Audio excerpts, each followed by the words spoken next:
নমস্কার, homeopathy adviser চ্যানেলে আপনাদের সবাইকে স্বাগত। আজকে গুরুত্বপূর্ণ তিনটে মেডিসিন একটু আলোচনা করব, তার ডিফারেন্স বোঝাবো। যে তিনটে মেডিসিন ফিমেল পেশেন্টদের জন্য খুব প্রয়োজন হয়। তার মানে কি এই তিনটে মেডিসিন মেল পেশেন্টদের দরকার পড়ে না? অবশ্যই দরকার পড়ে, কিন্তু ফিমেল পেশেন্টদের জন্য, বিশেষ করে ফিমেল ডিজিজের জন্য এই তিনটে মেডিসিন যেন গ্রেড 1 মেডিসিন। এই তিনটে মেডিসিন কি? প্রথম মেডিসিন পালসেটিলা, দ্বিতীয় মেডিসিন নেট্রামিওর এবং তৃতীয় মেডিসিন সিপিয়া। প্রথমে আমি এর একটু চেহারা বর্ণনা দেব, তারপর ডিটেল সিমটমে আসব। চেম্বারে বসে আছি, প্রথমে পালসেটিলা রুগী ঢুকছে। বাইরে থেকে এলো, দেখলাম সে একটু মোটাসোটা, দেখতে শুনতে ভালো এবং তার মুখটা একটা স্মাইলিং ফেস, সবসময় হাসি খুশি মুখে চেম্বারে ঢুকছে। চেম্বারে এসে বসলো, তাকে প্রশ্ন করছি রোগ সম্পর্কে, সিমটম সম্পর্কে। সে উত্তর দিচ্ছে এবং উত্তর দেওয়ার সময় সে একটা যেন হাসি খুশিভাবে উত্তর দিচ্ছে। এটা প্রথম চেহারাগত বর্ণনা। এরপর নেট্রামিও রোগী ঢুকছে। পালসেটিলা যেমন ছিল মোটাসোটা এবং হাসি খুশি, নেট্রামিও ঠিক তার বিপরীত। চেহারাটা রোগা এবং গম্ভীর, মুখে কোনো হাসি নেই। চেম্বারে এসে বসলো, যেটুকু প্রশ্ন করছি সে ততটুকুই উত্তর দিচ্ছে, বাড়তি কোনো কথা নেই। পালসেটিলা ছিল হাসি খুশি, মোটাসোটা এবং প্রশ্নের উত্তরগুলো হেসে হেসে দিচ্ছিল। নেট্রামিওর কিন্তু রোগা, গম্ভীর এবং যতটুকু প্রশ্ন ঠিক ততটুকু উত্তর। এটা গেল নেট্রামিওর। সিপিয়া পেশেন্ট ঢুকছে। সিপিয়া পেশেন্ট অনেকটা নেট্রামিওরের মতো, চেহারাটা একটু রোগা এবং গম্ভীর। গম্ভীর মানে মুখে তো কোনো হাসি নেই এবং মুখটা দেখে মনে হচ্ছে বহুদিনের দুঃখ কষ্ট বহন করে নিয়ে চলেছে। মুখের মধ্যে একটা দুঃখ কষ্টের ছাপ যেন পড়ে রয়েছে। প্রশ্ন করছি 2-3 বার, চুপ করে আছে। যতটুকু উত্তর দেওয়ার কথা ঘাড় নেড়ে উত্তর দিচ্ছে এবং তার মা, দিদি, বোন যদি আসে, অধিকাংশ প্রশ্নের উত্তর তারাই দিয়ে দিচ্ছে। অর্থাৎ গ্রেট ইনডিফারেন্স, একটা চরম উদাসীনতা, তার কিছুই ভালো লাগছে না। আনন্দ নেই, ফুর্তি নেই, কথা বলতে ভালো লাগছে না, লোকসঙ্গ ভালো লাগছে না, এরকম একটা পরিস্থিতি, চুপচাপ বসে আছে। তাহলে তিনটে মেডিসিনের চরিত্রগত, চেহারাগত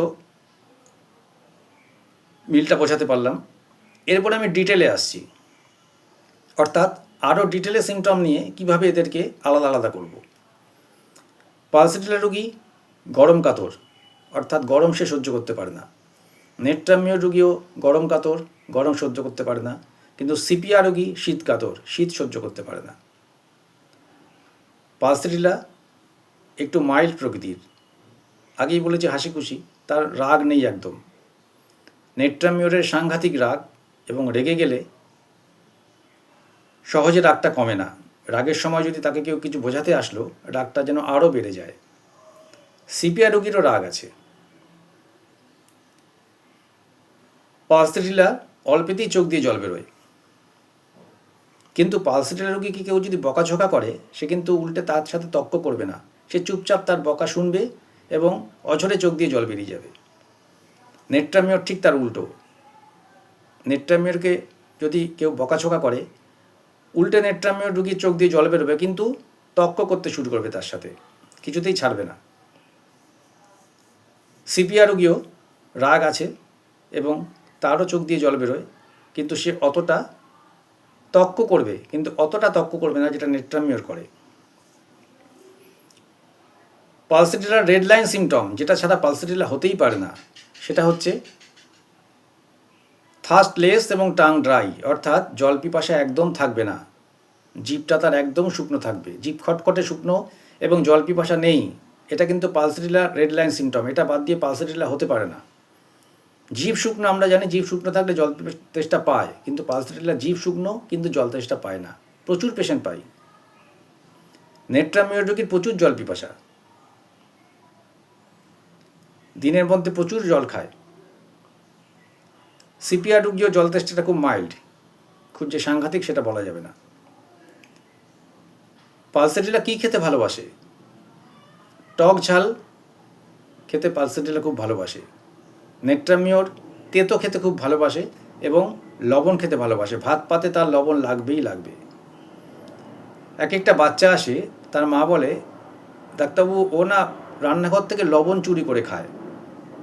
এই একটা সিমটমেই তাকে নেট্রামিওর দিয়ে প্রচুর রুগীকে আরোগ্য করা হয়। আর কোনো সিমটম লাগে না, রেড লাইন সিমটম।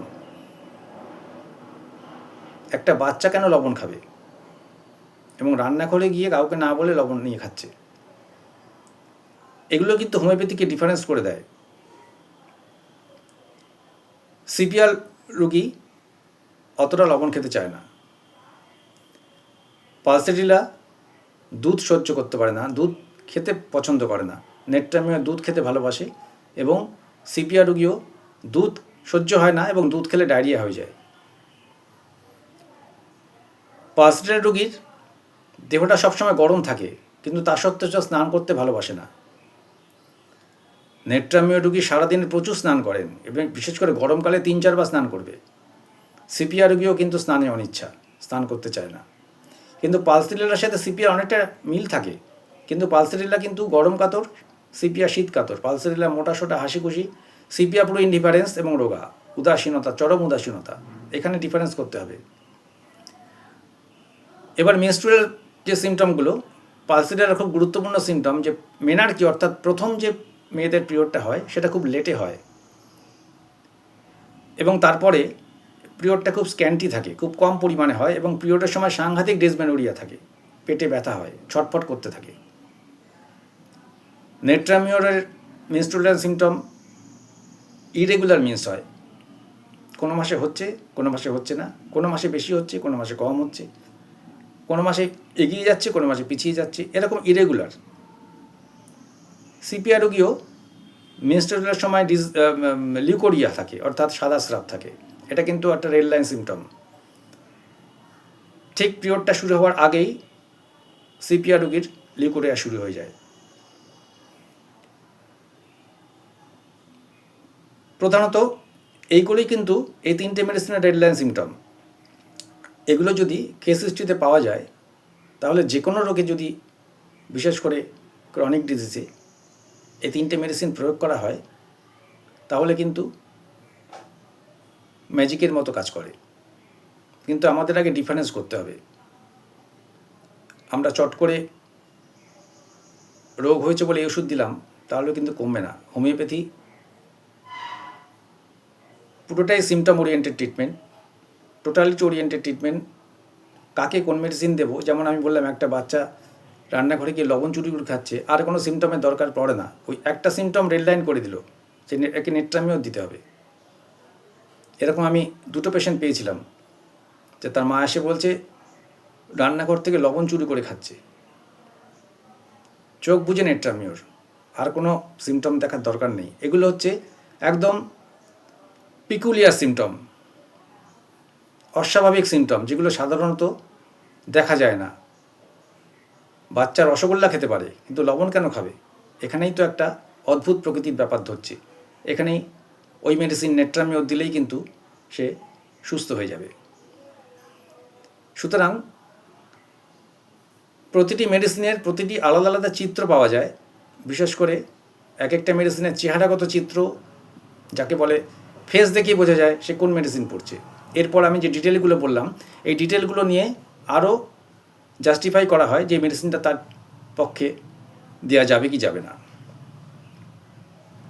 তাহলে আজকে বোঝাতে পারলাম যে পালসেটিলা, নেট্রামিওর এবং সিপিআর কীভাবে পার্থক্য নিরূপণ করে রোগীকে দেওয়া যেতে পারে। তাহলে আজকে এই পর্যন্তই। আগামী দিনের অন্য কোনো বিষয় নিয়ে ভিডিও আনবো। নমস্কার।